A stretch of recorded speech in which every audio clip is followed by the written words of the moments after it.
Bismillahirrahmanirrahim. Assalamualaikum warahmatullahi wabarakatuh.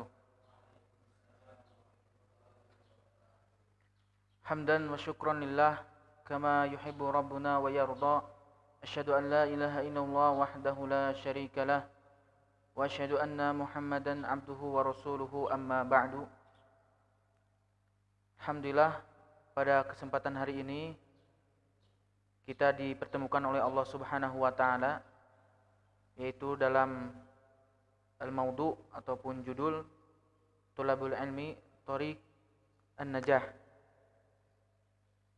Dalam judul yang dalam brosur itu disebutkan menuntut ilmu adalah cahaya kehidupan. Baik, yang pertama, ahlan wa sahlan bi kudumikum. Kami ucapkan selamat datang kepada Thalabul Ilmi yang mempunyai al-hirs, semangat dalam menuntut ilmu. Sehingga banyak ulama yang mentaklif atau menulis kitab tentang fadailul ilm atau fadilah-fadilah dalam menuntut ilmu. Di antaranya adalah Syekh Muhammad bin Shalih Al-Utsaimin. Kemudian juga ada kitab Hilyatu Thalabil Ilm yang punya Abu Bakar, itu disyarah oleh Syekh Muhammad bin Shalih Al-Utsaimin. Baik ikhwas sekalian, di sini kita bisa melihat ucapan seorang ulama, qala Mustafa Nuruddin. Mustafa Nuruddin berkata, man dzaqa zulmatal jahli adraka anal ilma nurun. Barang siapa yang pernah merasakan gelapnya kebodohan.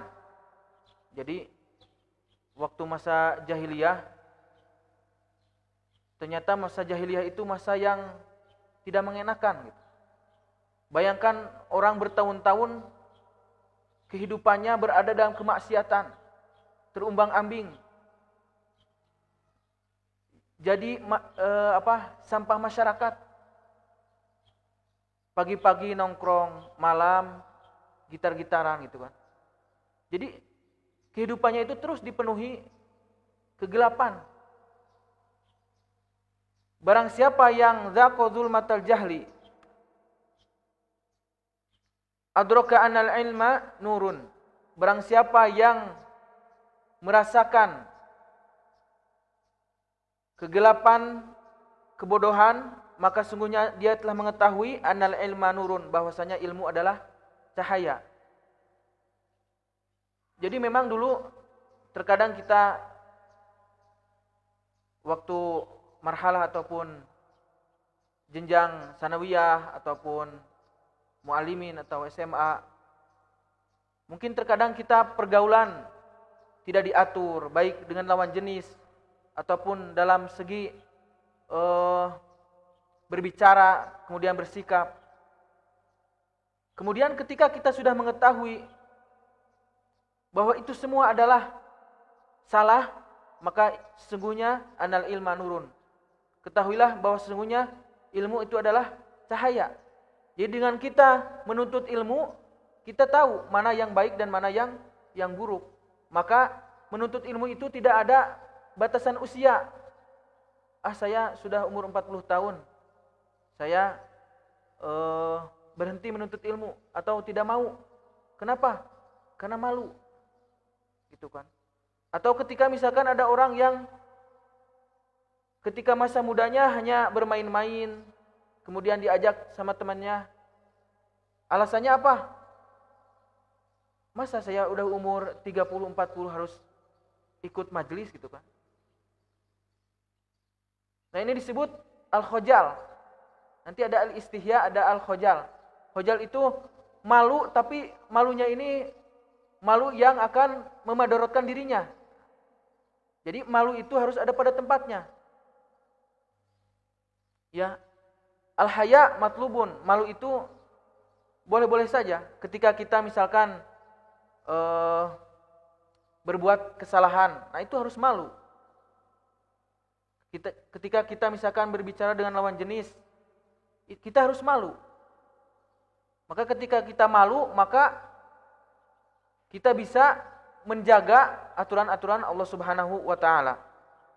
Kemudian ikhwatu iman sekalian, selanjutnya la yazalul mar'u aliman madama fi talabil ilm.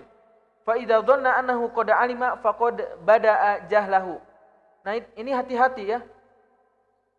Seorang yang alim nanti, seorang yang sudah mempunyai ilmu, mungkin dia sudah mulai dahulu ketika waktu sanawiyah atau mualimi atau SMA, dia belum bisa baca kitab. Mungkin hafalan pun baru berapa surat, tapi ketika dia sudah bisa baca kitab apapun, kemudian punya hafalan banyak. Nah, ini hati-hati. Jangan sampai mengaku dirinya itu alim. La yazalul mar'u aliman madama fi talabil ilm. Seseorang tetap dikatakan orang yang alim, orang yang berilmu ketika dia mau untuk menuntut ilmu terus.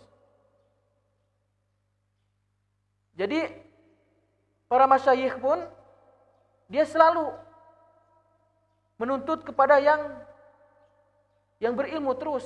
Jadi tidak ada kata rohah ataupun istirahat. Maka ketika kita misalkan sudah tamat S1, kita hafal Tuhfatul Atfal, hafal kemudian Al-Qawaid Al-Fiqhiyah dan lain sebagainya.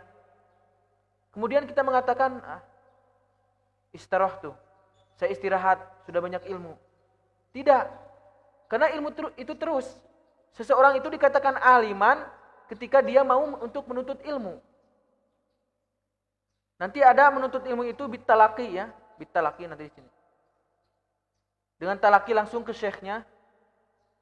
Ada juga yang mutala'atul kutub, membaca kitab-kitab para ulama karena kita sudah memiliki dasar bahasa Arab.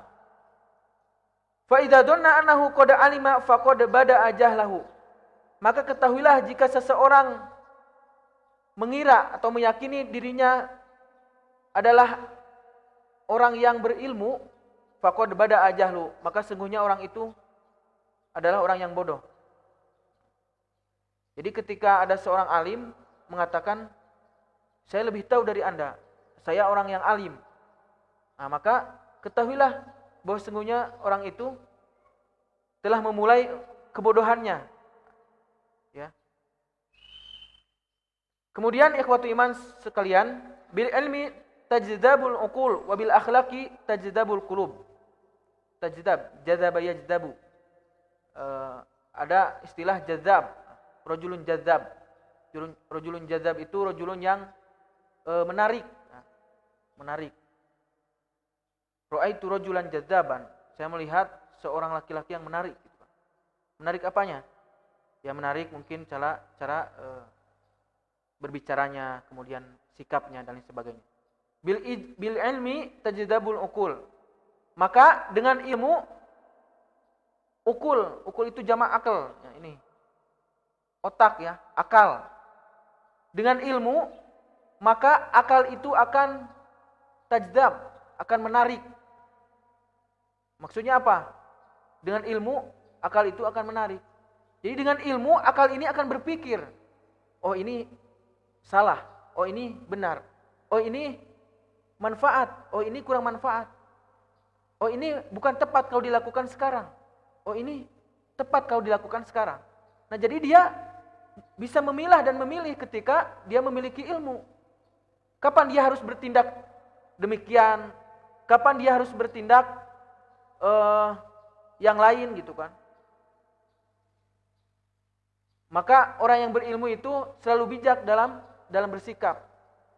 Maka ketika seorang guru menegur siswanya, dia tahu kapan dia akan menegur. Kapan dia akan menegur waktu yang tepat gitu kan. Bil ilmi tajdabul uqul wa bil akhlaqi tajdabul qulub. Dan dengan akhlak maka hati ini akan jadzab atau tertarik. Maksudnya ketika seseorang memiliki akhlak, maka hati ini akan rokik, akan lembut. Ya. Maka ketika seorang memiliki akhlak, karena dia tidak al-mutakabbir, ya. Karena orang yang sombong itu berbahaya. Al-kibru batrul haq wa ghamtun nas. Orang yang sombong itu batrul haq, rod. Batoro itu artinya rodul haq, yaitu menolak kebaikan. Jadi orang yang sombong itu jelas akan menolak kebaikan. Kenapa? Karena dia merasa serba gitu kan. Serba bisa, serba mempunyai kelebihan gitu kan. Sehingga ketika ada temannya yang menasehati, "Akhi, maaf ini salah gitu. Akhi, tolong jangan seperti itu." Dia selalu mendebatnya. Kenapa? Karena merasa dirinya alim. Antum siapa? Antum hafal Quran berapa juz? Antum belajar di mana gitu kan? Nah, ini bada'a fil jahal. Mulai kebodohannya itu nampak gitu kan. Ketika itu baik dari siapapun maka terima. Jangan sampai ada sifat al-kibr. Al-kibru batrul haq. Karena sifat sombong itu akan menolak kebaikan. Wa ghamtun nas. Al-ghamt ihtikor. Al-ghamt yakni al-ihtikor. Yaitu menganggap orang lain itu rendah.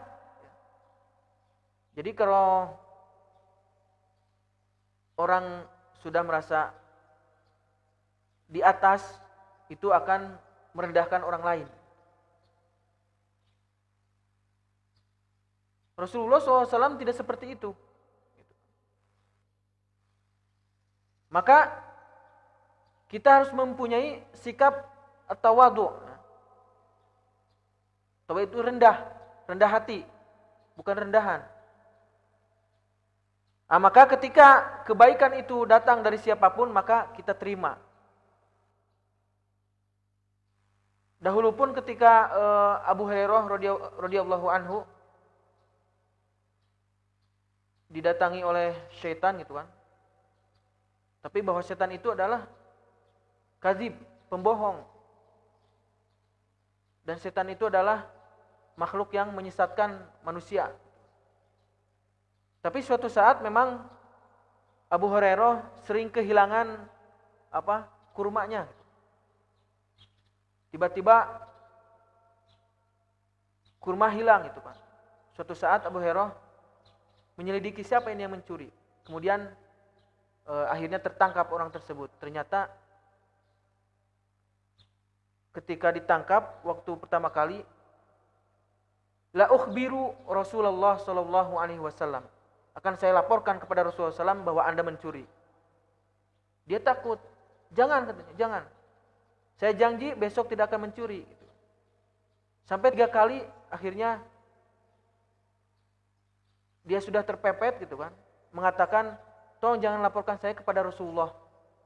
Saya akan mengajari Anda bahwa ketika Anda ada misalkan doa ataupun ayat Al-Quran yang setan itu akan kabur, akan takut.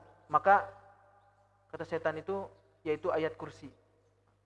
Maka Rasulullah SAW ketemu dengan orang Abu Hurairah tersebut. Mal barihah, apa yang terjadi semalam wahai Abu Hurairah? Rasulullah SAW sebetulnya sudah tahu. Maka Rasulullah SAW mengatakan bahwa itu adalah syaitan wahwal kadzib. Itu adalah setan dan dia adalah pendusta. Setan itu pendusta, tapi ucapannya itu memang benar pada saat itu. Bahwa ayat kursi itu adalah senjata untuk memerangi syaitan. Maka jangan lupa zikir sobah dan masa, zikir pagi dan petang. Kemudian ikhwatu iman sekalian, qala Syafi'i rahimahullahu taala, laisal ilmu ma hufidha, innamal ilmu ma nafa'. Bukanlah ilmu itu yang dihafal saja gitu kan. Jadi ilmu itu bukan hanya dihafal. Jadi ngapalkeun we terus itu. Innamal ilmu ma nafa'a. Bahwasanya ilmu itu adalah apa yang bermanfaat. Jadi karena orang-orang liberal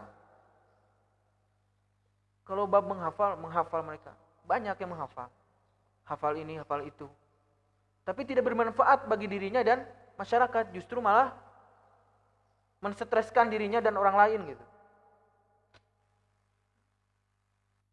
Jadi kalau demikian, kenapa kita selalu melihat gitu kan, orang yang misalkan kita lihat di YouTube, orang yang paham bahasa Arab misalkan, keluaran mana, Timur Tengah, kemudian mahir dalam membaca Quran, tapi pemikirannya tidak sejalan dengan ilmunya. Berarti dia hanya menghafal ilmu saja. Laisal ilmu ma hufidha. Bukanlah ilmu yang hanya dihafal. Innamal ilmu ma nafa'a. Bahwasanya ilmu adalah apa yang bermanfaat. Ketika kita belajar hadis, coba manfaat enggak bagi kita? Bukan hanya dihafal. Coba praktekkan, manfaatkan. Ketika kita belajar bahasa Arab, ketika kita belajar tajwid Al-Quran, manfaat enggak? Jadi bukan hanya menghafal, tapi dimanfaatkan ilmu tersebut. Qala al-Imam Ibnu Qayyim rahimahullahu taala, hubul ilmi wa talabuhu aslu kulli ta'atin wa hubud dunya wal mal wa talabuhu aslu kulli sayyi'atin. Kata Imam Ibnu Qayyim rahimahullah, hubul ilmi, mencintai ilmu dan menuntut ilmu adalah asal atau pondasi setiap ketaatan.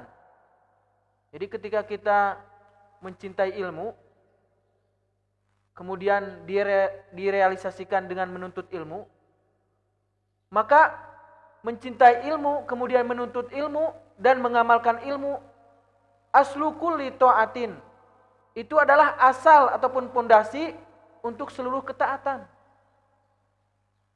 Ya. Jadi kalau orang tidak berilmu itu bagaimana mau taatnya gitu kan? Cara sholat tidak tahu. Dengan ilmu menuntut ilmu, maka diajarkan oleh gurunya bahwa tata cara sholat seperti ini. Ketika dia menuntut ilmu, dia sudah tahu mana yang baik dan mana yang jelek. Maka dahulu pada zaman Rasul, zaman Ghazwah ya, zaman peperangan, itu para sahabat cedera gitu kan tangannya kalau nggak salah. Maka nanya ke yang lain, ini adzan udah berkumandang gitu kan, tiba waktunya sholat. Sedangkan sholat itu tidak akan diterima kecuali dengan toharoh, dengan berwudu. Lantas gimana tangan saya ini? Kan kalau kena air sakit gitu kan, perih.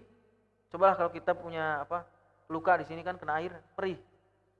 Kata orang itu berfatwa, ya harus kena air katanya, harus dicuci. Kenapa? Karena syarat sahnya sholat itu harus berwudu. Maka akhirnya ketika berwudu kena lukanya itu meninggal seketika. Maka sampailah berita ini kepada Rasul Shallallahu Alaihi Wasallam.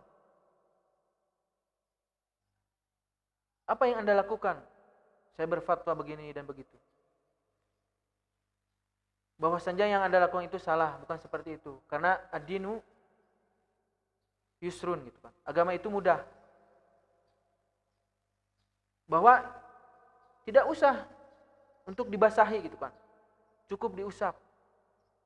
Nah, ini menunjukkan bahwa ketika seorang berfatwa atau memberikan fatwa kepada orang lain tanpa ilmu, ini akan sesat dan menyesatkan. Wa hubbud dunya wal mal wa talabuhu aslu kulli sayyi'atin. Dan mencintai dunia dan harta, kemudian mencari dunia dan harta adalah asal ataupun asal seluruh kejelekan. Nah, maka Al-Imam Al-Mawardi itu menulis kitab Adabud Dunya wa Din ya. Jadi supaya kita tidak, kata bahasa Sundanya, berat sebelah gitu. Karena ikhwatu iman sekalian, tentu kita juga dituntut untuk mencari dunia. Tapi mencari dunia ini jangan sampai melalaikan akhirat kita. Nah, sehingga mungkin dulu kita iltizam terhadap sholat, kemudian menuntut ilmu, baca Quran. Tapi ketika kita sibuk dengan dunia, misalkan kita lupa. Nah, jangan seperti itu, karena ada adabnya, adab mencari harta. Ya, jangan sampai itu melalaikan akhirat. Wa hubbud dunya wal mal wa talabuhu aslu kulli sayyi'atin. Hubbud dunya, mencintai dunia dan harta adalah asal seluruh kejelekan. Ya. Kenapa? Karena orang ini akan terlena. Dahulu ada seorang yang datang kepada Rasulullah SAW. Dia memiliki baju sholat, sarung lah, atau kain. Itu kalau mau sholat bergantian dengan istrinya, saking miskin. Tapi dia tetap mengikuti untuk sholat berjamaah. Maka Rasulullah SAW bertanya, kenapa Anda selalu masbuk gitu kan dalam berjamaah? Kata orang tersebut, ya Rasulullah, bahwasanya saya tidak memiliki pakaian sehingga saya harus bergantian dengan istri saya. Nah, kemudian orang tersebut merasa dirinya itu bosan dengan kondisinya seperti itu. Maka orang itu meminta kepada Rasulullah SAW untuk berdoa, ya Rasulullah, doakan saya supaya saya menjadi kaya. Kata Rasul, gimana? Anda kalau kaya itu tidak akan kuat. Maka doa yang baik itu Rabbana atina fid dunya hasanah wa fil akhirati hasanah wa qina adzabannar. Maka orang tersebut memaksa. Akhirnya Rasulullah SAW sama Rasul doakan. Mulailah dia mempunyai ternak kambing kan. Mulai dari 2 ekor, 3, 4 sampai seluruh bukit yang ada di sana penuh dengan seekor dengan kambingnya. Kenapa? Saking kayanya. Tapi Rasulullah SAW melihat aina fulan, mana fulan? Mana orang tersebut? Saya tidak pernah melihatnya, kata Rasul. Syagulatud dunya gitu. Disibukkan dengan dunia. Jadi terus diperingati oleh para sahabat supaya kamu kembali lagi berjamaah, kan sudah kaya. Kan kekayaan itu akan menolongmu untuk ketaatan kepada Allah Subhanahu wa taala. Nanti kalau orang orang kaya tanpa berilmu itu berbahaya gitu. Jadi menganggap bahwa harta yang diusahakan, harta yang dimilikinya itu adalah dari hasil sendiri, bukan dari Allah Subhanahu wa taala.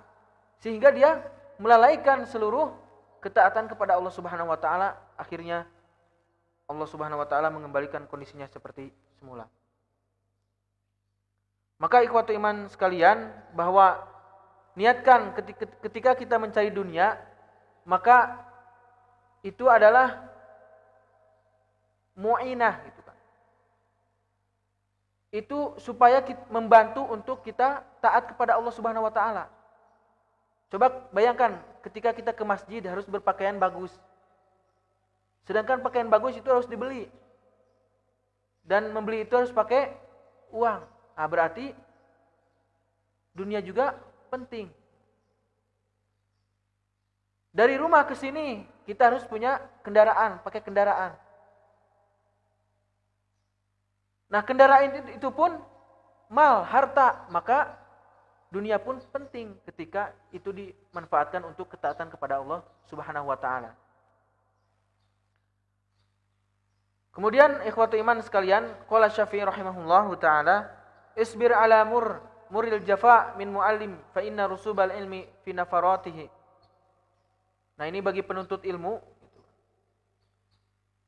yang merasa bosan, baik itu di kelas, baik itu di majlis atau di mana saja, merasa bosan menuntut ilmu, merasa kesal dengan gurunya. Kata Imam Syafi'i, isbir, bersabarlah, ala muril jafa min muallimin, atas pahitnya sikap dari seorang guru. Al-jafa itu kering ya. Jadi terkadang kita melihat bahwa guru-guru itu memang berbeda dalam menyampaikan. Maka niat kita dalam menuntut ilmu itu adalah niatkan bahwa kita ingin mendapatkan atau istifadah minal ustad, ingin mendapatkan faidah dari ustad, siapapun ustadnya gitu. Tidak dipilih-pilih. Kemudian ketika kita ditegur oleh guru kita, maka kita harus menerima bahwa itu adalah untuk kebaikan kita. Maka kata Imam Syafi'i, isbir ala muril jafa min muallim. Sabar ketika ada sikap seorang guru itu sikapnya mur, pahit atau kering gitu kan. Jadi kalau orang Sunda itu identik resep heureuy. Jadi upami pangaosan teu heureuy, teu rame. Nah, jadi selalu dipilih-pilih, ini Ustad resep heureuy. Hadir. Kemudian Ustadz ini garing gitu kan. Teu aya heureuyna, garing we. Nah, isbir, sabar. Anda mau cari pikaserian atau mau mencari ilmu gitu. Kalau mau cari hal-hal yang buat Anda tertawa, ya sudah, undang saja itu. Siapa itu? Sule. Isbir, kata Imam Syafi'i, isbir ala mulil jafa min muallimin. Sabar ketika ada seorang guru yang mur, pahit gitu, atau garing. Fa inna rusuba al-ilmi fi nafaratihi. Maka sesungguhnya larinya ilmu atau seseorang tidak berhasil mendapatkan ilmu yaitu ketika dia lari terhadap ilmu tersebut. Jadi siapa yang mempunyai ilmu? Ulama. Jadi ketika Anda lari dari ulama, maka sesungguhnya Anda lari dari ilmu gitu.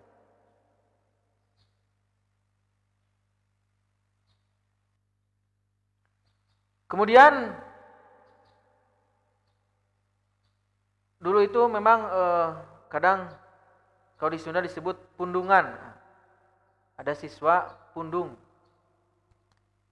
Kenapa? Karena ditegur oleh gurunya.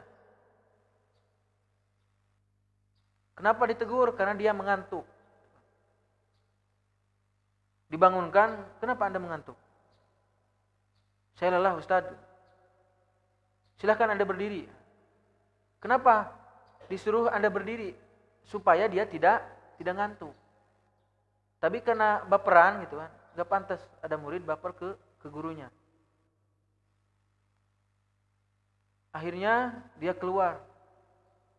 Gurunya itu menyangka, oh dia mau wudu gitu. Tapi bukan berwudu, tapi malah kabur. Ketemu lagi dengan ustadznya di jalan. Oh, dari mana? Nggak kelihatan lagi gitu. Sambil gini, sambil marah. Oh, nggak mau ustadz. Oh, ternyata kesinggung gitu. Nah, nggak pantas. Kalau lari dari ustadz, otomatis ilmunya pun akan lari. Sabar. Ketika ditegur oleh ustadznya, sabar. Wa man lam yadzuq dzulla ta'allumi sa'atan tajarra'a dzullal jahli tula hayati. Barang siapa yang tidak pernah merasakan atau tidak pernah mencicipi pahitnya belajar sesaat saja. Pahitnya belajar itu ngantuk, capek, lelah, bosan. Berbeda dengan konser-konser. Wah, kan enggak ada konser-konser ngantuk ya. Itu kalau tazyinus syaitan gitu. Hubudunya bi Huffati al-jannah bi syahwat. Jadi ketika dunia itu maka dikelilingi dengan syahwat. Merasa wah, resep gitu kan, rame. Ya, konser itu rame gitu. Wa man lam yadzuq dzullat ta'allumi sa'atan, barang siapa yang tidak pernah mencicipi atau merasakan pahitnya belajar sesaat saja, tajarru'a dzulal jahli tula hayati. Maka ingat, dia akan terus merasakan dalam seumur hidupnya kebodohan. Jadi kalau dulu waktu kuliah suka dinasihati oleh Syekh Abu Aiman. Itu biasa ketika para penuntut ilmu mulai jam 11, jam 12. Mulai jam 10 ke sana lah, udah mulai ngantuk gitu. Udah mulai enggak tenang. Maka dinasihati oleh syekhnya. Anda mau bersabar selama 4 tahun, kemudian setelah Anda lulus, kemudian 10 tahun ke depan ke sana, Anda akan merasakan manisnya ilmu. Silahkan ketika Anda tidak bersabar sekarang, maka ingat Anda akan jadi sampah masyarakat. Maka perlu kesabaran. Kemudian waman fatahu ta'lim waqta syababihi fakabir alaihi arba'an liwafatihi. Maka barang siapa yang fatayafutu, telah terlewat, telah berlalu, yaitu at-ta'lim, belajar, waqta syababihi, pada waktu atau usia mudanya, fakabir alaihi arba'an liwafatihi. Maka bertakbirlah kepada orang tersebut ketika dia wafat.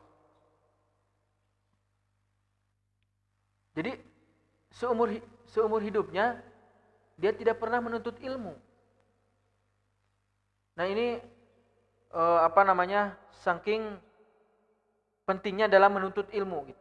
Sehingga Imam Syafi'i mengatakan wa man fatahu ta'lim waqta syababihi, barang siapa yang kehilangan belajar pada waktu pemudanya, masa mudanya, maka ketika dia wafat, kabir, bertakbirlah 4 kali.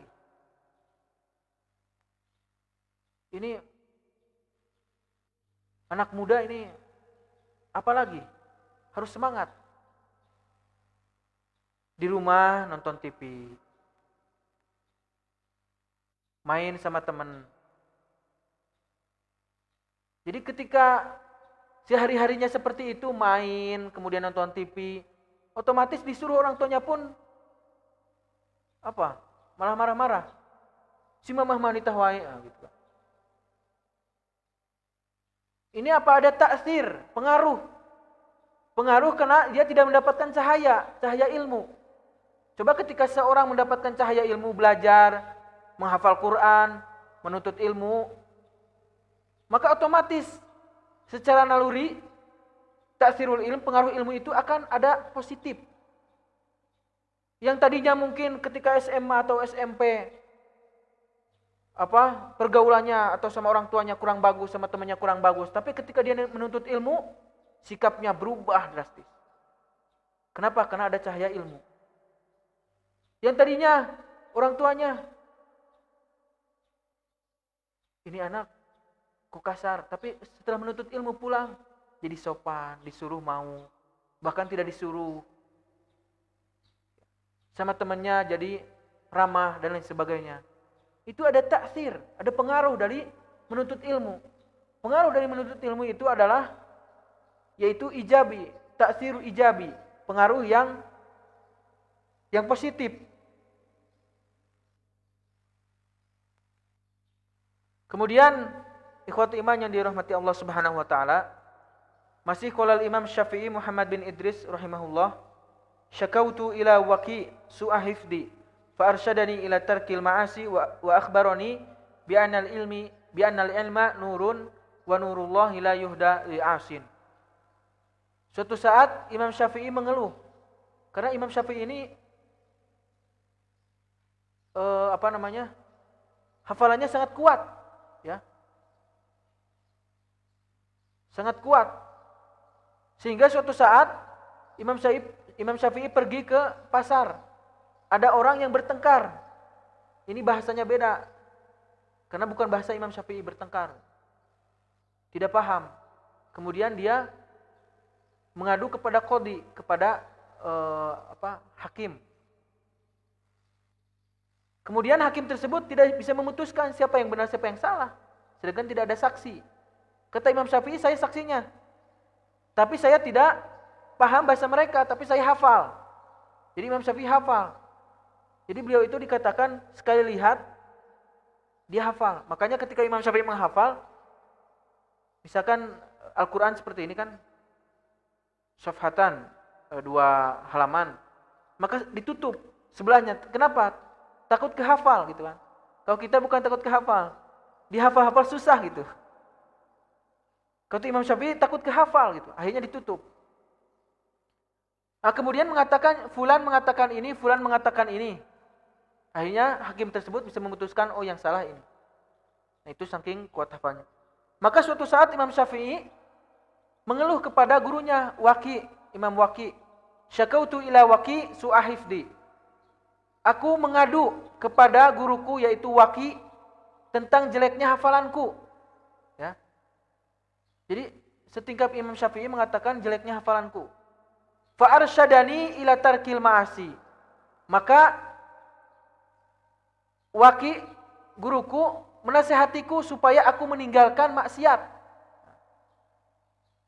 Wa akhbarani bi annal ilma nurun. Dan beliau memberitahuku bahwasanya ilmu adalah cahaya dan cahaya tidak akan diberikan kepada orang yang bermaksiat. Jadi jangan-jangan kita susah menghafal, susah memahami, kemudian selalu ngantuk di majelis ilmu atau selalu lain sebagainya gitu kan, pengaruh-pengaruh salbi, pengaruh-pengaruh jelek, negatif. Mungkin karena kita banyak maksiat. Nah, dikhawatirkan itu, maka harus kita muhasabah. Ketika misalkan hari ini kita jelek, hari ini kita misalkan saya hari ini ngantuk dalam thalabul ilmi, dalam menuntut ilmu. Oh, besok insya Allah enggak. Terus yartaki, naik terus gitu. Jadi jangan menurun, terus naik. Sekarang misalkan hafal 5 ayat, besok 10, besok 1 halaman, besok 2 halaman, besok 5 halaman. Gitu. Jadi jangan menurun. Awalnya sudah hafal 2 halaman, besok jadi 1 halaman. Kenapa? Bukannya membaca Quran itu terus menambahkan cahaya dari Allah, ini malah dipenuhi dengan maksiat. Akhirnya maksiat itu menutupi kecerdasan antum. Makanya kata para ulama, kalau Anda ingin cerdas maka harus bertakwa kepada Allah Subhanahu wa taala. Ternyata yang menghalangi ilmu itu adalah kemaksiatan, dan yang menghalangi rezeki adalah kemaksiatan juga. Maka ketika seseorang berada dalam rumah tangga, berantem terus sama istrinya gitu, Pak. Nah, berarti udah banyak maksiat gitu. Kenapa? Masa tidak bisa gitu kan untuk bersikap lemah lembut terhadap istri Anda? Masa Anda tidak membaca sirah nabawi? Nah, ini berarti hatinya sudah tertutup. Qala Syafi'i rahimahullah, "Akhi, lan tanalal ilma illa bisittah, sa'unabbi'uka an tafsiriha bibayan zaka, hirs, ijtihad, bulghah, suhbatu ustad, wa tul zaman." Kata Imam Syafi'i, "Akhi, wahai saudaraku, seseorang itu tidak akan pernah mendapatkan ilmu kecuali dengan 6 perkara gitu. Maka akan saya jelaskan, akan saya beritahukan secara rinci, secara jelas apa 6 perkara itu." Kata Imam Syafi'i, pertama zakat, kecerdasan. Ketahuilah bahwa orang itu tidak ada yang bodoh ya. Cerdas semua insyaallah. Yang ada di majlis ini cerdas. Maka ketika saya memotivasi kepada para santri, "Ustaz, kenapa saya bodoh gitu kan?" Gak ada yang bodoh. Itu perlu proses. Semuanya cerdas. Yang pertama adalah zakat, cerdas. Yang kedua hirs, semangat, ya. Kita memiliki kecerdasan, tapi tidak semangat. Nah, banyak kan orang yang cerdas jadi nyeleweng gitu. Kedua adalah hirs. Kemudian ketiga ijtihad, sungguh-sungguh. Kemudian yang keempat ada bulghah. Apa? Bulghah. Bulghah itu sampai. Jadi zamannya sampai. Kemudian suhbatu ustad. Suhbah itu apa? Mulazamatul ustad. Selalu menyertai ustad gitu kan. Jadi menyertai ustad itu bukan hanya pengen dikasih, tapi ingin memanfaatkan ilmunya, selalu bertanya. Kemudian tulus zaman, waktunya yang panjang. Maka ijtihad, hirs, semangat dan sungguh-sungguh dalam menuntut ilmu itu harus kita miliki. Kemudian juga ihtiram, hormat kepada ustadz. Itu pun harus seorang menuntut ilmu sehingga dia mendapatkan ilmu. Maka dulu waktu kita kuliah itu ada slogan ad-du'a al-ijtihad was sabr gitu. Jadi doa, kita berdoa, kemudian bersungguh-sungguh, kemudian sabar dalam menuntut ilmu. Nah, jadi ketika 6 perkara ini kita dapatkan, insya Allah Allah Subhanahu wa taala akan mempermudah kita dalam menuntut ilmu. Makanya jangan bosan-bosan, terus berijtihad, bersungguh-sungguh dalam menuntut ilmu. Kemudian al-hirs, semangat. Dan juga jangan lupa siapa yang memberikan ilmu, ustadz. Maka ustadznya pun harus kita hormati, ustadznya pun harus kita barengi, tanya. Ada perkara yang tidak tahu kita tanya, jangan malu bertanya. Kemudian juga sabar dalam waktu, karena mungkin 4 tahun kuliah itu cukup panjang. Daripada 4 tahun kuliah mending kerja. Nah, daripada menuntut ilmu misalkan 2 jam, 1 jam, mending kerja. Semuanya ada porsinya, jangan mending kerja. Kerja itu ada porsinya nanti gitu Pak. Kemudian ikhwat iman yang dirahmati Allah Subhanahu wa taala,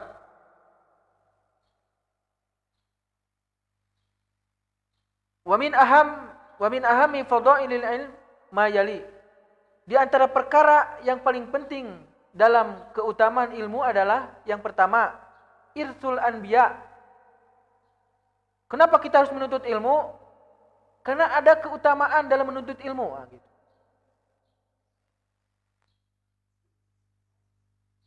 Kenapa Anda pakai motor Mega Pro?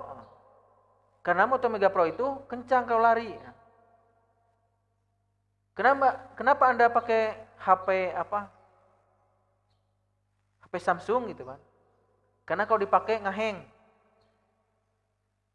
Wa min aham fadlil ilm, di antara yang paling penting fadilah atau faedah-faedah dalam menuntut ilmu itu adalah irsul anbiya.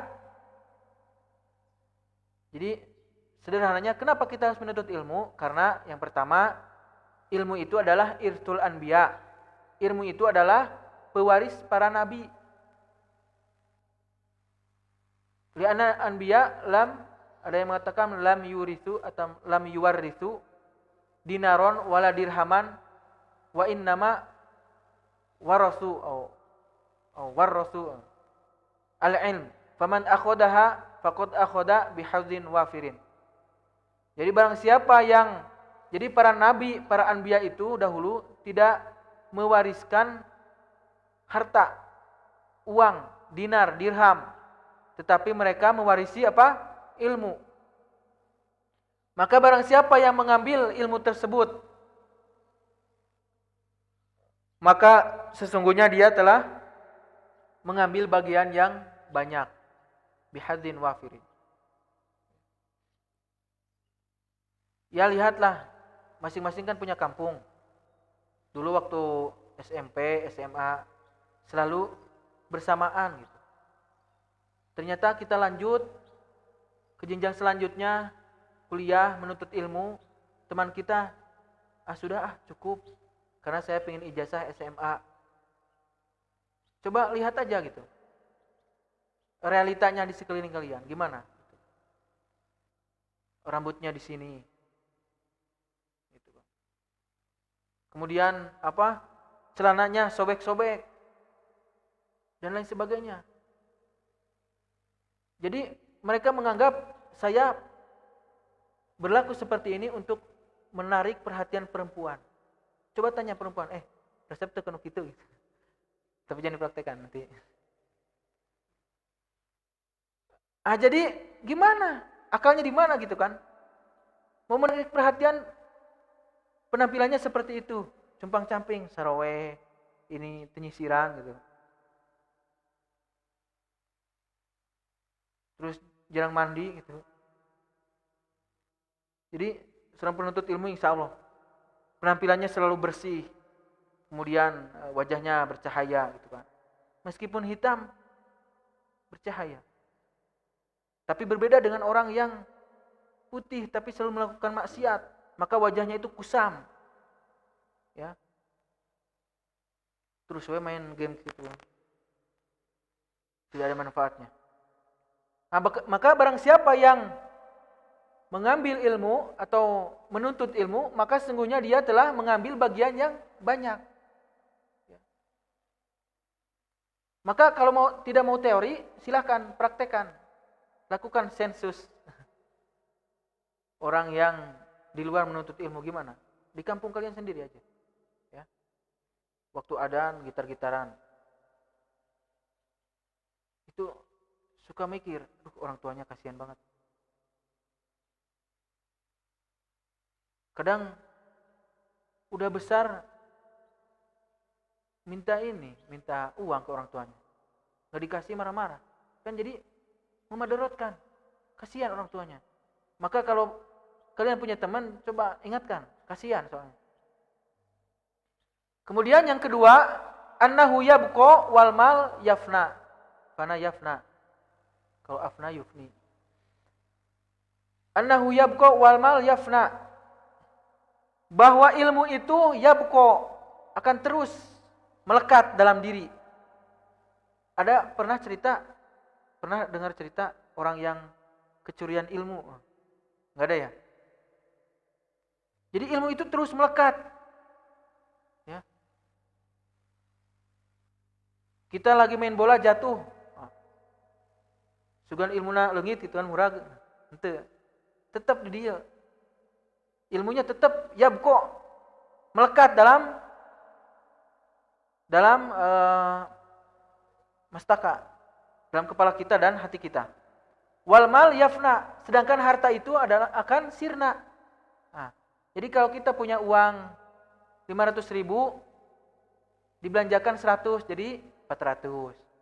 Yafna, kurang kan? Hilang. Maka akan terus hilang harta itu. Tapi ketika kita menuntut ilmu, maka ilmu itu terus akan melekat dalam diri kita. Tinggal orangnya yang bisa menjaga, yaitu jangan sampai maksiat. Karena ketika seorang memiliki ilmu, menuntut ilmu, hafal Quran 30 juz, hafal hadis dan lain sebagainya, kemudian dia maksiat, maka ilmu itu akan hilang. Dengan ada nuqtoh sauda. Dengan ada titik hitam dalam dirinya, dalam hatinya, yang bisa menghalangi ilmu itu. Kata Nabi SAW, "Idza matal insan in qata'a anhu amalu illa min thalathin, shadaqah jariyah, aw ilmin yuntafa'u bih, aw waladin sholihin yad'u lahu." Jadi jika manusia itu meninggal, maka seluruh amalannya itu akan terputus. Kecuali 3, diantaranya ilmun yang yuntafa'u bih, yaitu ilmu yang bermanfaat. Jadi ketika Anda memiliki ilmu, kemudian menulis dalam buku, dibaca banyak orang, maka ilmu itu bermanfaat terus. Jari ngocor terus, mengalir. Ya. Kemudian yang ketiga, di antara keutamaan menuntut ilmu adalah annahu la yat'abu sahibuhu fil hirasah. Bahwasanya orang yang berilmu itu tidak akan capek. Tidak akan capek menjaga ilmu. Jadi tidak ada hirasah ya. Hirasah itu bahasa orang ngaronda. Maka dulu waktu kuliah ada kismul hirasah, bagian ngaronda. Jadi kalau harta kita harus bisa dijaga, ya. Ada yang menjaga. Tapi kalau ilmu itu tidak harus ada hirasah. Ada penjagaan. Makanya kalau bank ada satpamnya kan. Kenapa? Karena itu harta semua. Coba kalau kita punya kitab, saya nudaikan kitab. Jadi tidak perlu nyewa penjaga. Gitu. Justru kata Syekh Muhammad bin Shalih Al-Utsaimin, wal ilmu alladhi yahrusuka. Jadi al malul ladzi tahrusuhu anta wal ilmu alladhi yahrusuka anta. Jadi kata Syekh Muhammad bin Shalih Al-Utsaimin, ilmu itu, kalau harta itu adalah engkau yang menjaga harta, sedangkan ilmu adalah ilmu yang menjaga Anda. Jadi kalau kita mau dijaga, maka ilmu. Jadi kan kalau kita lagi dalam majlis di sini, haffathumul malaikah wa ghasyiyatuhumur rahmah wa dzakarahumullah fiman indah. Jadi para malaikat mengelilingi Anda ketika menuntut ilmu. Dan rahmat Allah Subhanahu wa taala diberikan kepada orang yang sedang menuntut ilmu. Kemudian yang keempat, di antara keutamaan ilmu adalah annahu tariqul jannati. Bahwasanya ilmu itu adalah jalan menuju surga. Kata Nabi SAW, man salaka tariqan yaltamisu fihi ilman sahalallahu lahu bihi tariqan ila jannah. Barang siapa yang menempuh suatu jalan menuju menuntut ilmu, maka Allah akan mempermudah jalan menuju surga. Karena dengan menuntut ilmu dia tahu sholat, tahu zakat, saum. Maka jalan menuju surga pun akan mudah. Kemudian annal ilma nurun yastadi bihil abd. Bahwasanya ilmu itu adalah cahaya yastadi bihil abdu, yang mana seorang hamba itu akan tersinari oleh cahaya tersebut. Jadi orang yang berilmu itu ketika ada masalah mau lompat ke mana gitu kan. Jadi ada masalah, wah stres. Dicuekin sama temannya, stres. Ada masalah gini, stres gitu. Seorang penuntut ilmu tidak. Karena dia tahu bagaimana cara menyelesaikan masalah tersebut. Karena masalah ketika diselesaikan dengan masalah itu akan menjadi masalah lagi yang besar. Gitu. Jadi kalau ada orang yang marah, kita ikut marah juga, maka akan menjadi kemarahan yang besar. Maka seorang penuntut ilmu tahu ketika menghadapi masalah. Kenapa? Karena ilmu itu adalah yang menyinari hamba tersebut.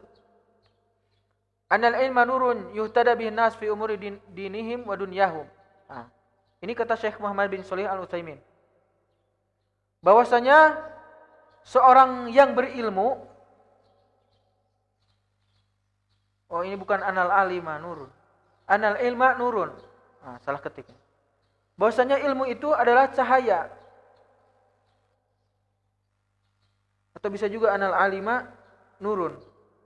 Bahwasanya ilmu atau orang yang berilmu itu selalu memberikan cahaya yuhtada bihin nas fi umuri dinihim wa dunyahum.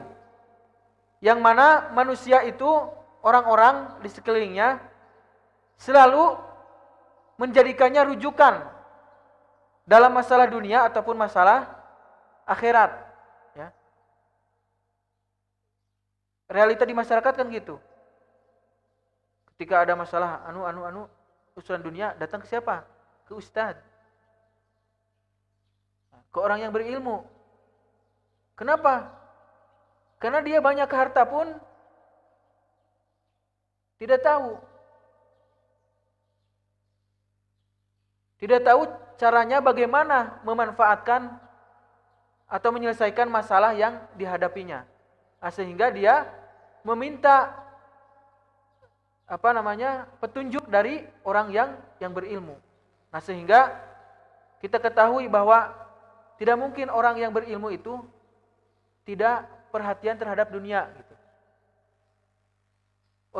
Orang yang berilmu itu tentunya orang yang berilmu itu orang yang beragama, adin, sangat perhatian terhadap agamanya dan juga terhadap akhiratnya.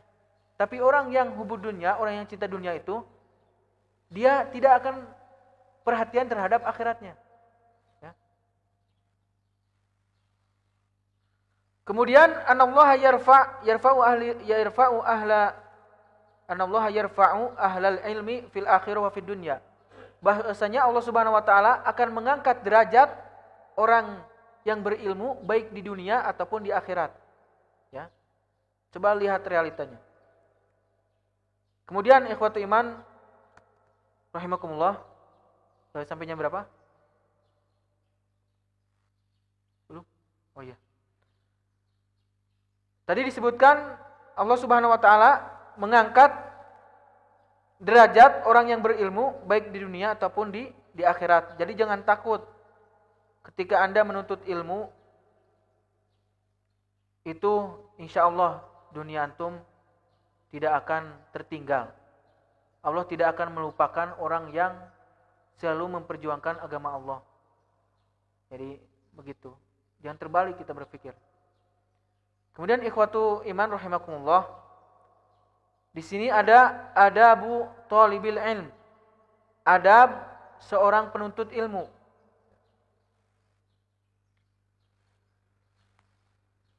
Memang banyak sekali adabnya. Disebutkan saja hanya 10. Yang pertama adalah ikhlasun niyah lillahi azza wajal. Yaitu mengikhlaskan niat kepada Allah Subhanahu wa taala dalam menuntut ilmu. Kata Nabi sallallahu alaihi wasallam, "Man ta'allama ilman yabtaghi bihi wajha Allah azza wa jalla la yata'allamuhu illa liyusiba bihi ardan minad dunya lam yajid 'irfal jannah yaumal qiyamah." Yakni rihaha. Maka dalam menuntut ilmu ini harus ada niat ikhlas karena Allah Subhanahu wa taala.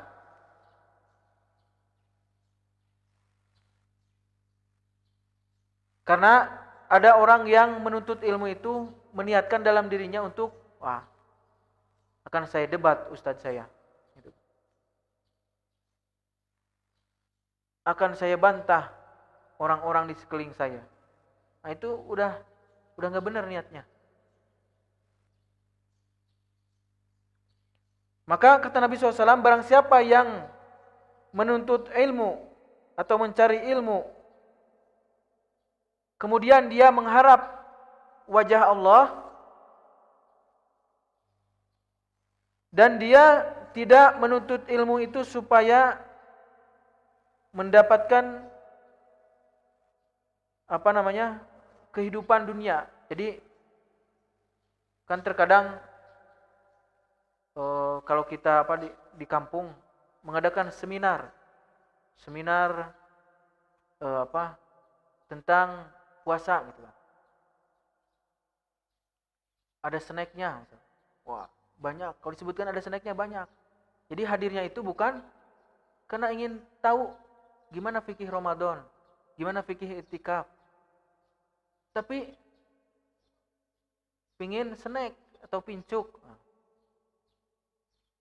Itu coba kalau di kampung itu kan sudah terkenal, tapi jangan suudon. Wah, ini kena ini, jangan suudon. Nah, maksudnya supaya kita mengikhlaskan niat kita, ya, mengikhlaskan niat kita dalam menuntut ilmu. Kemudian adab seorang penuntut ilmu itu yang kedua adalah raf'ul jahli an nafsihi wa an ghairihi, yaitu menghilangkan kebodohan. Menghilangkan kebodohan baik yang ada dalam dirinya ataupun kebodohan yang ada dalam diri orang lain. Bodoh itu tidak enak. Maka dengan menuntut ilmu, bodoh ini akan hilang.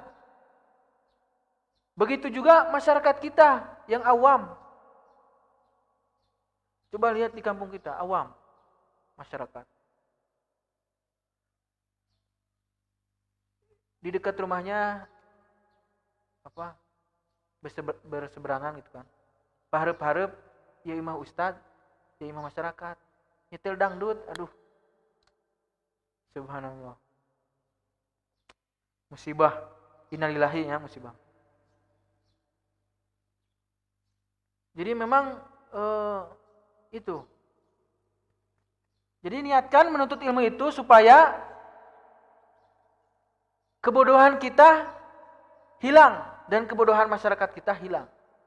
Jadi niatkan menuntut ilmu teh supaya bisa berdakwah di masyarakat. Sedikit-sedikit, ya. Bitadarruj, sedikit-sedikit. Jadi kalau masyarakat itu sifatnya gitu. Jadi tidak mau yang kadang-kadang ini salah. Ini tidak benar gitu. Tapi sedikit-sedikit kita berikan ini yang benar gitu kan. Mulai juga kan dulu buka puasa zahabadul ma'u wabtalatil uruq wasabatul ajru insyaallah.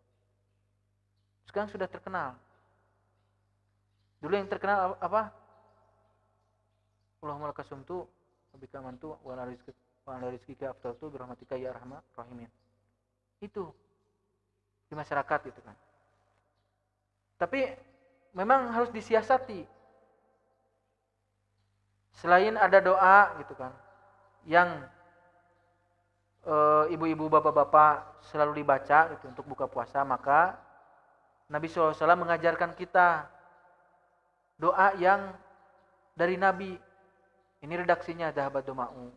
Nah, jangan datang-datang ini hadisnya ini salah, bid'ah. Nah, ini memang secara naluri mereka tidak menerima, ya. Yaitu niatkan menuntut ilmu itu apa? Karena ada PR bahwa yang pertama kita itu bodoh. Nah, sebelum kita memulai dakwah ke masyarakat, maka dahulukan diri kita untuk menghilangkan kebodohan tersebut. Kemudian kedua, keluarga. Ternyata keluarga kita masih banyak yang harus kita beritahu, harus kita dakwahi. Wa anzir ashirataka al-aqrabin gitu kan. maka dakwahi keluarga Anda yang dekat. Niatkan dakwahi masyarakat Anda. Jadi niatkan seperti itu. Kemudian yang ketiga adalah ad-difa'u anis syariah. Ad-difa'u anis syariah. Nanti ada difa'u nafs. Difa'u nafs apa? Bela diri ya. Ini ad-difa'u anis syariah. Maksudnya apa? Menolong agama Allah. Menolong syariat Allah. Jadi niatkan dalam menuntut ilmu itu karena umumnya di negara kita ini Indonesia dan khususnya di kampung kita itu masih banyak orang yang salah kaprah dalam memahami agama ini. Ya. Nanti misalkan Ustadz Anu dibilang begini dan begitu. Maka kita harus meniatkan ad-difa' anis syariah. Membela agama Allah. Niatkan dalam menuntut ilmu itu untuk membela agama Allah. Maka ketika kita meniatkan menuntut ilmu untuk membela agama Allah, maka insya Allah Allah akan mempermudah kita dalam menuntut ilmu. Meskipun dalam menuntut ilmu itu memang banyak rintangannya gitu. Banyak rintangannya. Kemudian yang selanjutnya, yang keempat, rohabatus sadr fi masailil khilaf. Rohabah, yaitu lapang dada dalam perbedaan masalah khilaf. Yaitu rohabatus sadr, insyirahus sadr, yaitu lapang dada dalam permasalahan yang beda pendapat. Nanti ada mazhab.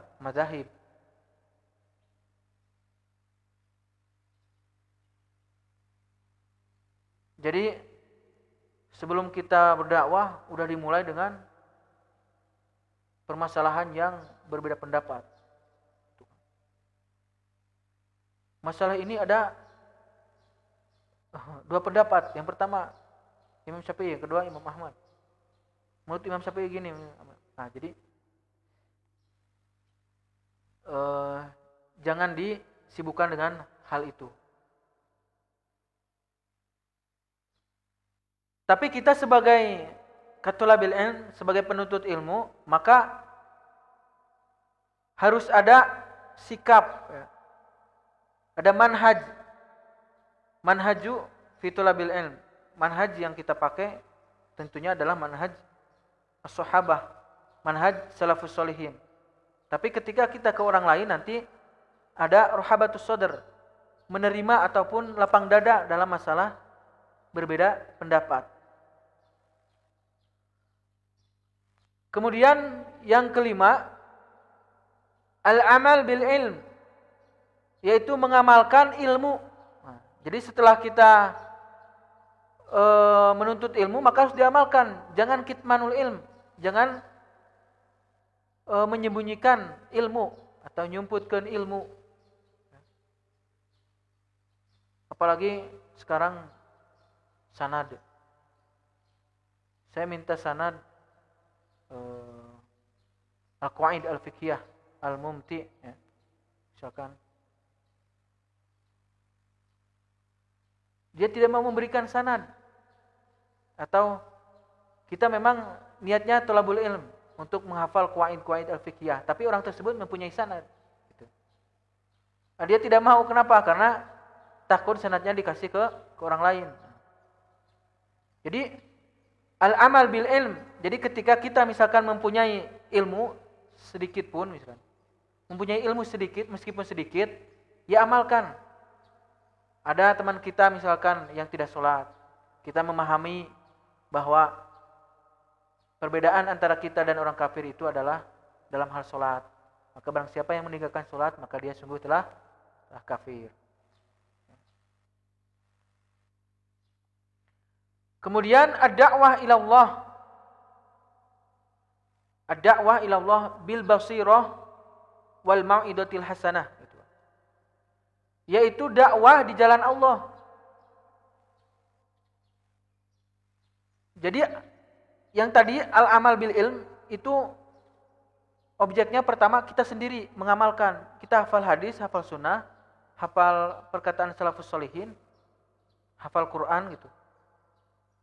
Maka harus kita praktekkan sendiri. Pertama itu objek. Kedua, keluarga, kemudian teman-teman kita, saudara kita, dan lain sebagainya. Kemudian ada dakwah ilallah, yaitu menyeru kepada jalan Allah. Ya, ada yang tidak sholat, kita ajak, tapi dengan cara bil basirah. Bil basirah itu apa? Bil ilm. Al basirah bil ilm. Jadi ketika kita dakwah pakai basirah, pakai ilm, maka akan timbul mau'idhah dan hikmah. Mau'idhah itu lemah lembut, sopan dalam menyampaikan. Jangan terburu-buru gitu. Sekarang saya dakwah, pokoknya sekarang juga harus diterima. Kan orang itu ada proses mikir. Sekarang gak menerima, coba besok. Pelan-pelan. Ya. Jangan terburu-buru. Di keluarga pun begitu, karena keluarga pun berbeda-beda. Ya. Apalagi terhadap ayah misalkan. Kita, orang tua kita, yang melahirkan kita, kemudian yang mendidik kita, yang menyekolahkan kita, sehingga kita misalkan punya ilmu, punya gelar S1, itu dari mana? Dari orang tua kita. Tapi ketika kita selesai kuliah, orang tua kita salah, kita bentak-bentak, kita bid'ahkan, kita salahkan. Ya. Bagaimana? Itu su'ul adab. Jelek adabnya.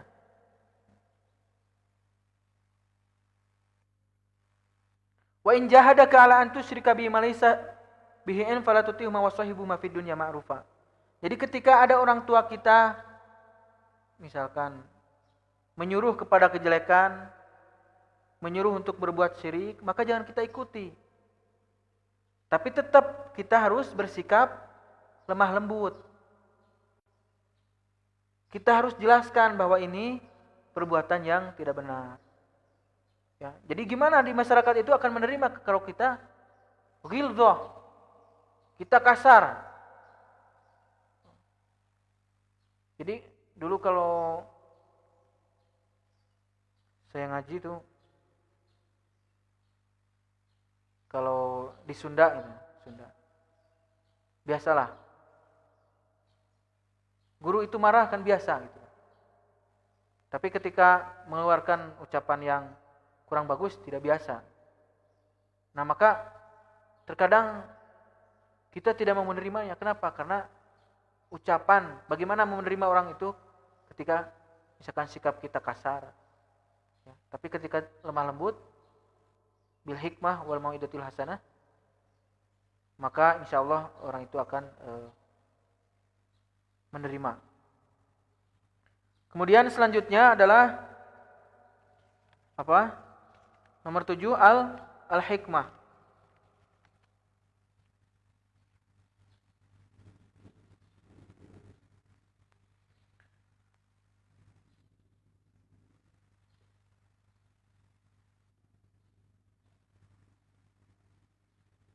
Kata Syekh Utsaimin, ayyakuna mutahalliyan bil hikmah. Yani al-insan, manusia itu harus an yatahalla bil akhlak al-fadilah. Harus memiliki akhlak yang mulia. Sehingga ketika dia berdakwah itu penuh hikmah, bukan penuh kemarahan.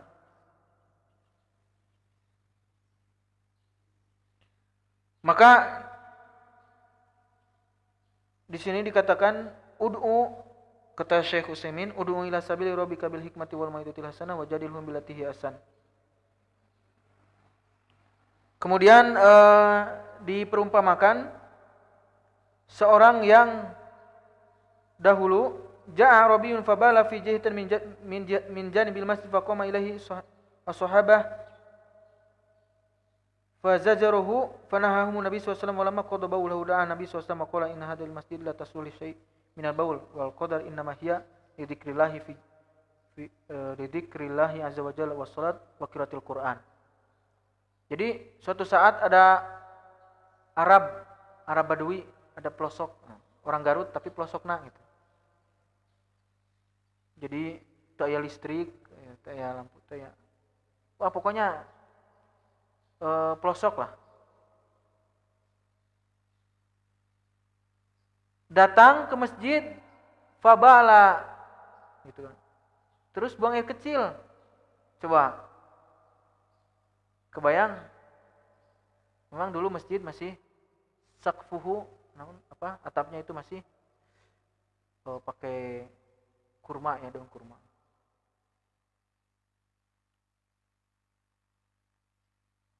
Buang air kecil di penjuru masjid di situ.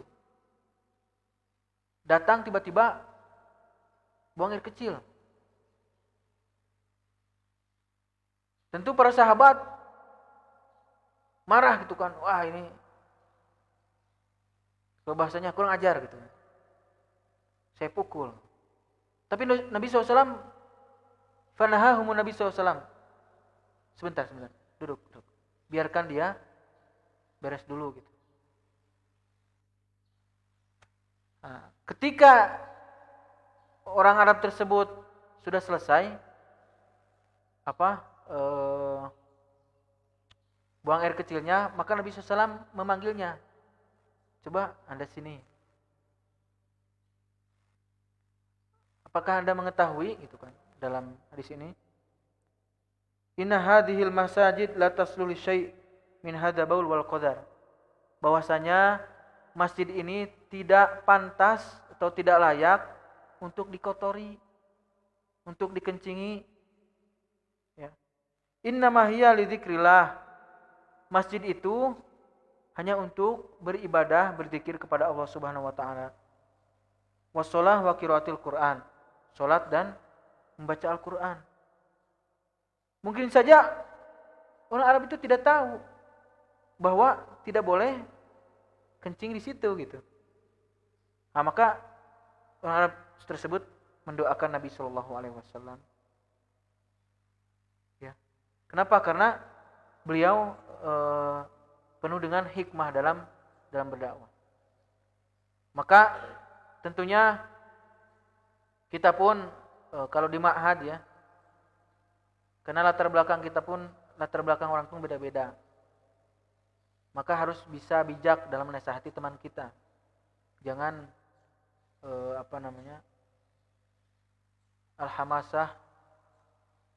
hamasah farigoh gitu. Semangat kosong. Jadi karena terlalu semangat gitu kan, akhirnya bukan menerima, malah tidak menerima. Maka coba nasihati, kemudian dekati. Karena kita itu tidak dituntut untuk memberikan hidayah taufiki ya, hidayah irsyadi. Hidayah irsyadi itu adalah atau hidayah bayan, hidayah irsyad dan hidayah bayan. Kita hanya menyampaikan. Kata Allah Subhanahu wa taala begini, kata Rasul begini, jangan begini, jangan begitu. Itu hidayah irsyad. Kita berikan kepada manusia, wajib kita menasihati orang lain. Mengajak orang lain, tapi hidayah taufik itu Allah Subhanahu wa taala. Kemudian yang kedelapan, an yakuna talibul ilmi sabiron ala ta'allum. Adab seorang penuntut ilmu itu terhadap penuntut ilmu, hendaknya dia bersabar dalam menuntut ilmu. Bersabar kenapa? Harus bersabar. Habsun nafsi, yaitu menahan diri dari tasakhut. Capek nuntut ilmu teh. Eta deui Ustaz teh. Pikatunuhun Ustaz lagi. Jadi jangan memiliki sikap ketika kita menuntut ilmu itu harus sabar. Jadi jangan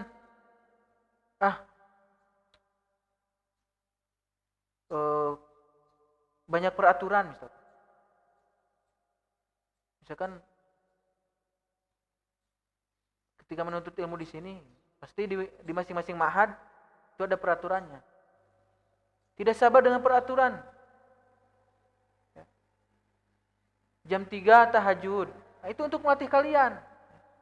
Kenapa? Supaya hati kalian itu terbiasa lembut jadi nanti. Sholat terus tepat waktu. Kenapa? Karena kalian dituntut untuk itu gitu. Sehingga tidak disibukkan dengan hal-hal lain. Nah itu supaya bersabar dalam menuntut ilmu. Ihtiramul ulama'i wa taqdirhum, yaitu menghormati ulama, guru, wa taqdirhum, dan memberikannya takdir. Apa takdir? Ya. Takdir itu mah takdiruk. Berapa nilaimu? Banyak arti takdir. Tapi di sini ihtiramul ulama, menghargai ulama, ustadz, guru, atau siapapun orang yang mengajarkan kepada antum, wa taqdiruhum, dan memposisikannya sesuai dengan posisinya gitu. Jadi kalau posisinya dia ulama, ustadz, posisikan sebagaimana posisinya. Bicara dengan ustadz di kaleng, ustadz damang, gak sopan. Ya. Bicara dengan ustadz, suaranya keras-keras.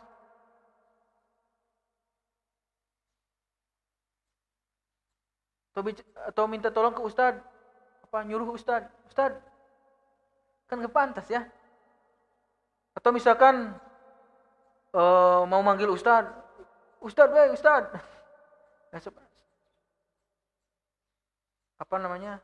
samperin, ya, ustadz maaf, mau nanya, kan gitu.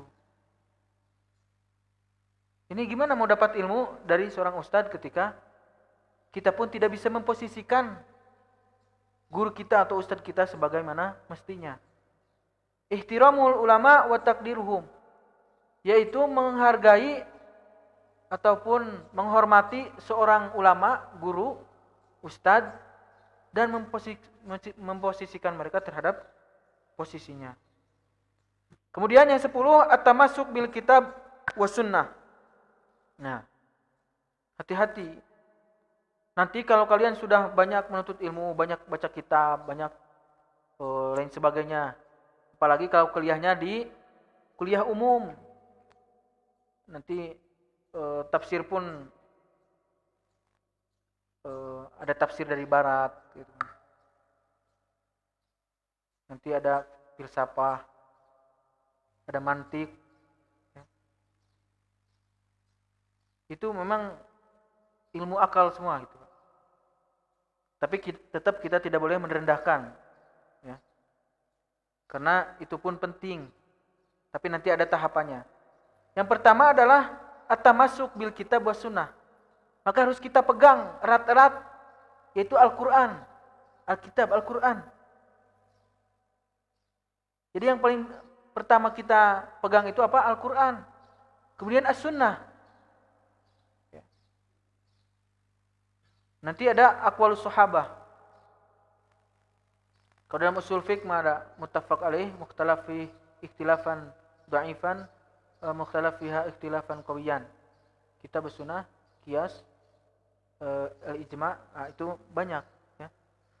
Jadi yang muttafaq, yang pertama muttafaq alaih adalah Alkitab dan Sunnah, Quran dan Sunnah. Mukhtalaf fiha, yang mungkin ada sedikit perbincangan, yaitu al-ijma' dan qiyas. Lakin ikhtilafan dha'ifan, perbedaannya sangat tipis lah.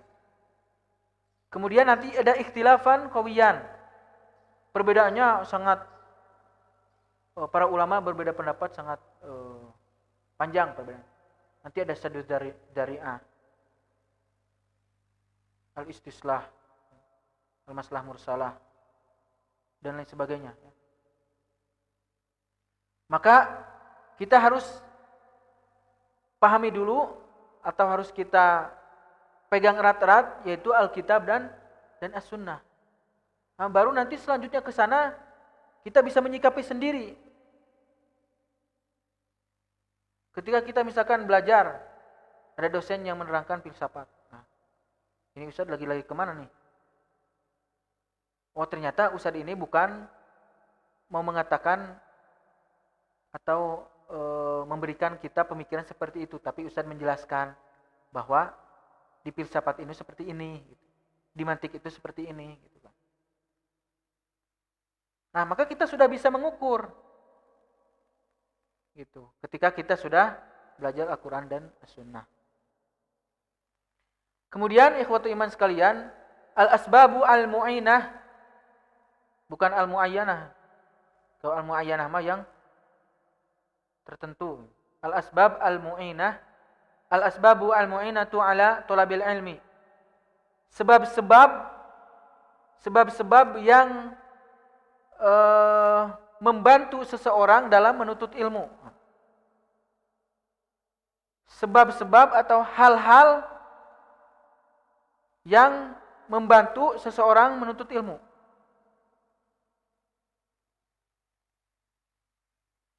Yang pertama adalah at-taqwa.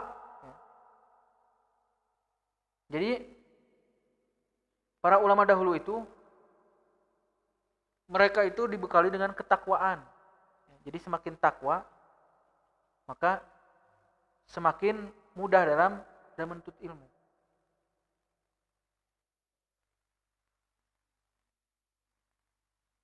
Takwa dulu. Karena dengan ketakwaan seseorang itu bisa bersabar, bisa berijtihad sungguh-sungguh, kemudian juga terus menikmati proses dalam menuntut ilmu tersebut.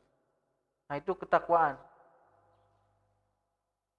Sehingga dengan ketakwaan ini menjauhkan kita dari maksiat kepada Allah Subhanahu wa taala.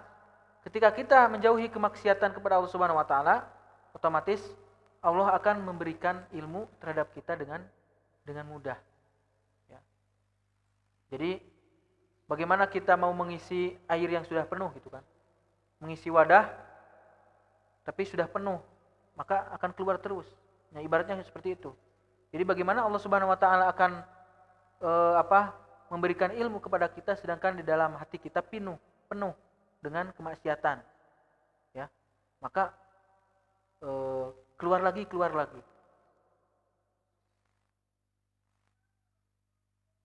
Yang kedua adalah al-musabaratu wal istimrar ala thalabil ilm. Sebab yang membantu seseorang mendapatkan ilmu itu adalah al-musabarah, continue, terus menerus. Al-musabarah wal istimrar sama. Al-musabarah wal istimrar, continue dan terus menerus dalam menuntut ilmu. Jadi kata ustadznya, kata seorang anak, saya tidak bisa menghafal. Saya dari SMA tidak menghafal, SMP tidak menghafal. Sekarang saya harus disuruh menghafal setengah halaman. Ya harus mustabaroh, terus, continue. Sekarang nggak bisa, besok coba lagi, Akhirnya kan, insya Allah bakal bisa ketika kita terus menerus menuntut ilmu. Karena tidak ada anak yang baru lahir langsung lari, tidak. Mungkin langsung tengkurap dulu, kemudian merangkak, berjalan, kemudian jatuh, kemudian lari, gitu. Dan tidak ada seorang penuntut ilmu pun yang sempurna. Pasti dia terkadang ada inzilak. Inzilak itu zalal, kepleset, ya.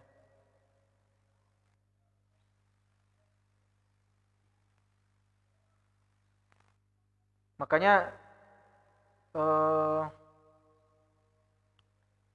jangan sampai kita sikap kita terhadap para ulama ketika ada yang salah itu terus menyalahkan. Kalau kita ukur misalkan kebaikan yang dibuat oleh ulama tersebut dengan kesalahan satu saja, kenapa kesalahan yang harus diingat-ingat gitu kan? Maka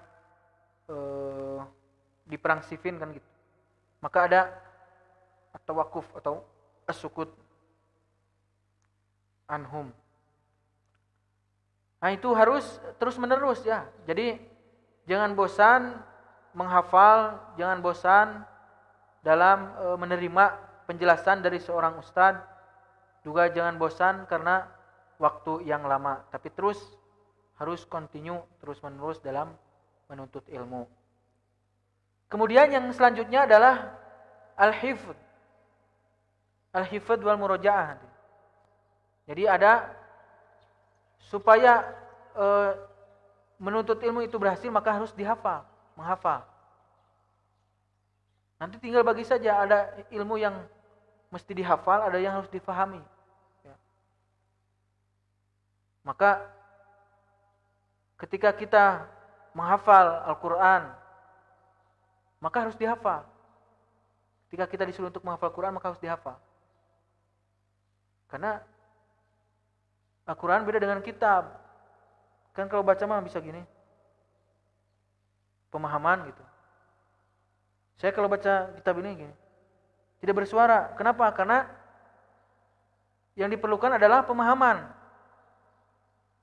Karena beda-beda, nanti ada yang suaranya keras gitu.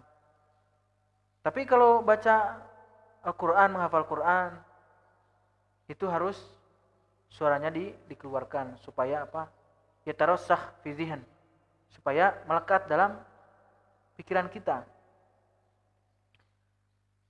Jangan lupa juga murojaah ya. Murojaah karena murojaah itu adalah qaid, talinya gitu. Qaid suyudaka bihibil masih. Maka hafalan itu harus diikat dengan murojaah. Kalau tidak murojaah maka hilang. Hafal 30 juz hanya cerita. Nah, pernah hafal 30 juz. Aina mah duka. Kemudian yang keempat, mulazamatul ulama. Mulazamah artinya senantiasa menyertai ustadz. Maksudnya jangan pernah ustadz itu terlihat nganggur gitu. Ayah ustadz di masjid, Ustadz Bainaros mau bertanya gini, Ustadz, masalah ini apa? Terus begitu. Ya. Mulazamatul ustadz, ada bab masalah fikih ditanyakan, Ustadz gimana? Ada masalah bahasa Arab, Ustadz gimana? Jadi jangan yang terlihat ustadz itu nganggur, kelihatan oh ini. Langsung sampurkeun. Jadi mulazamatul ulama. Kalau kita mau kita berhasil dalam menuntut ilmu, maka harus selalu mulazamah atau menyertai ustadz atau ulama. Nah, kemudian nanti ada turuk tahsilil ilm, metode atau cara dalam mendapatkan ilmu. Bagaimana cara mendapatkan ilmu? Itu kan. Bagaimana cara mendapatkan uang? Cara mendapatkan ilmu yang pertama an yatalaqqa dzalika minal kutub al-mawthuq biha. Ya. Cara mendapatkan ilmu yang pertama adalah dia talaki, membaca kitab yang mautsuk, yang kesohihannya, apa bahasa gayanya, kredibilitasnya, bisa? Yang kesohihannya dijamin gitu. Nah, maka sekarang kitab ulama sudah banyak diterjemahkan ya. Kitab Syekh Utsaimin, Syekh Albani,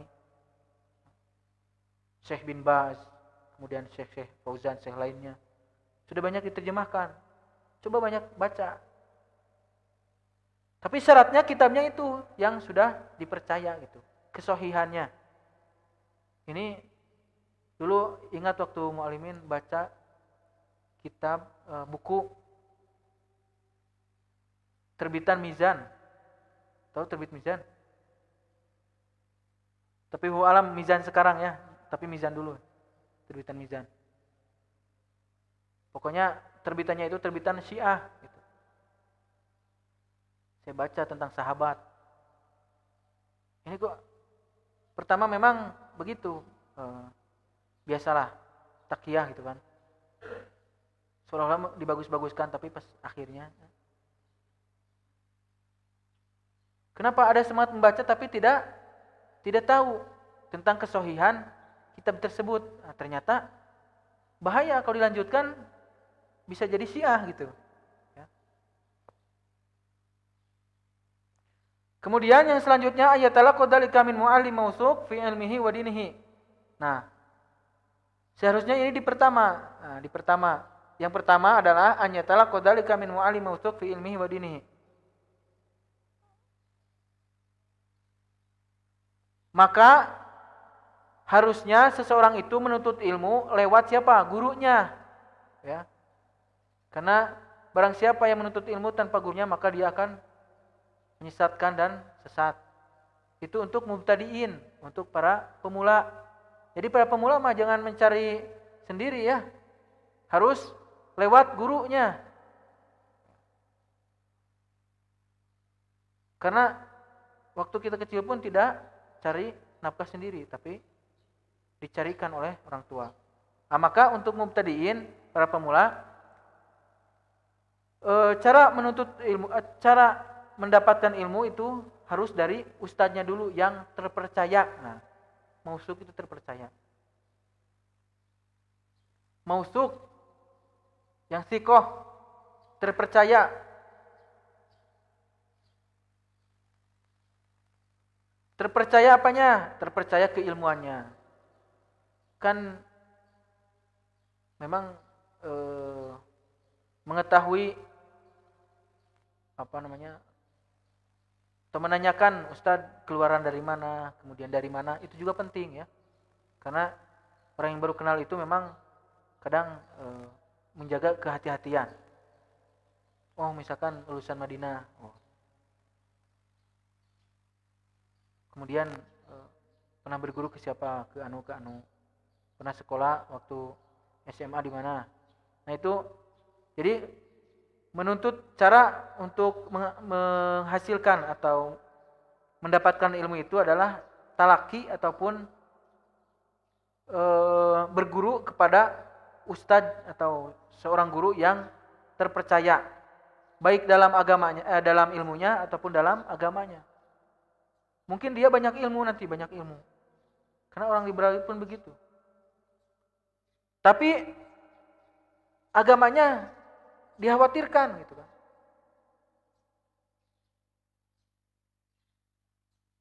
Oh, ternyata selama ini saya berguru ke anu, ternyata dia bukan. Oh, ternyata aliran ini misalkan. Nah, jangan sampai seperti itu. Kemudian akhta'u yajibul hadzar minha. Kesalahan-kesalahan yang seharusnya dimiliki oleh kesalahan-kesalahan yang harus dihindari oleh seorang penuntut ilmu. Yang pertama al-hasad, ya. Nanti ada al-hasad, ada al-ghibthah. Ada al-hasad, ada al-ghibthah.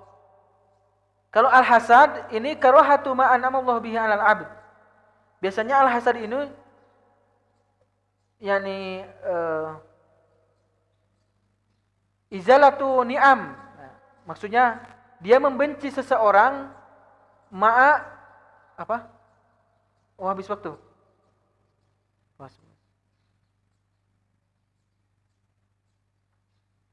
Oh iya. Sudah deh. Oh iya.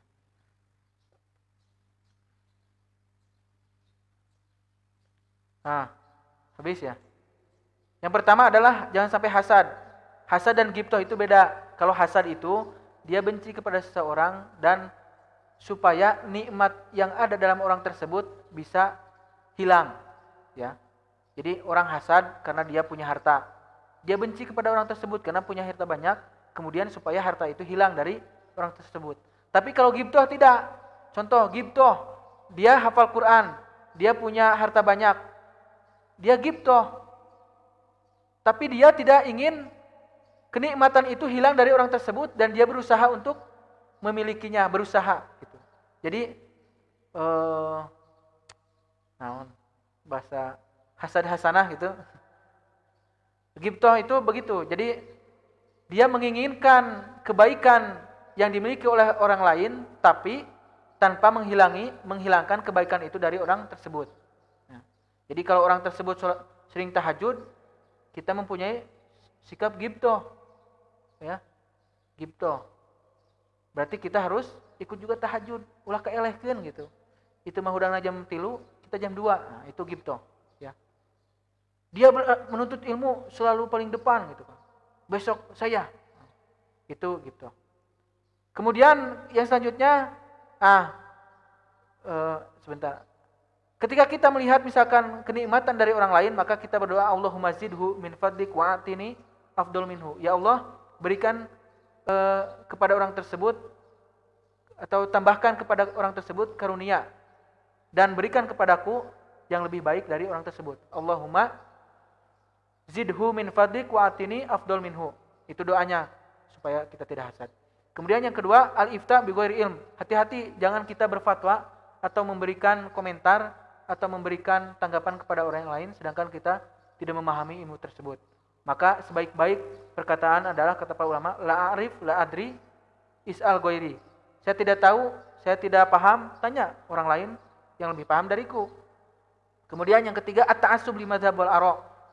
Maka ingat jangan kita sampai ta'assub. Ta'assub. Ta'assub itu fanatik. Fanatik terhadap orang tersebut, terhadap mazhab tersebut.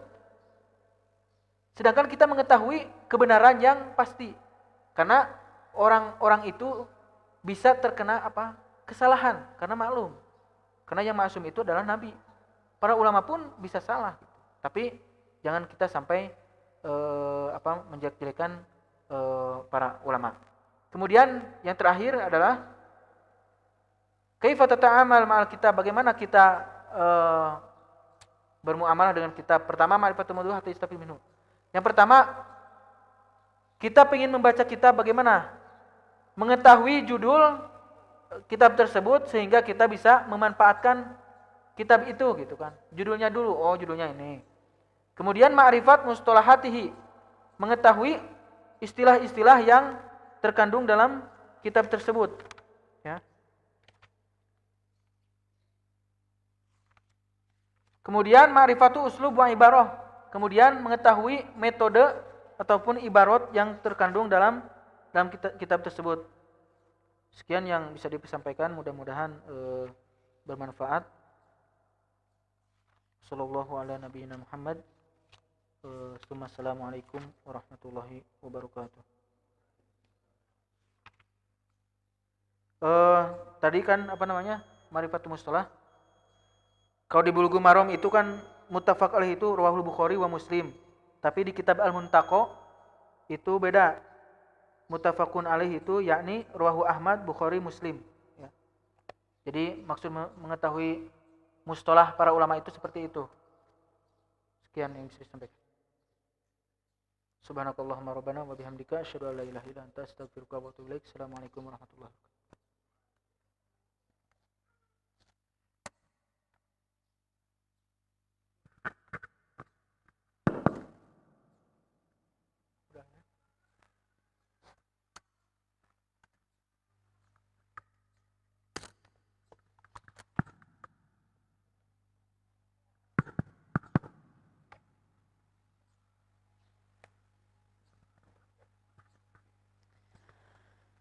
Allah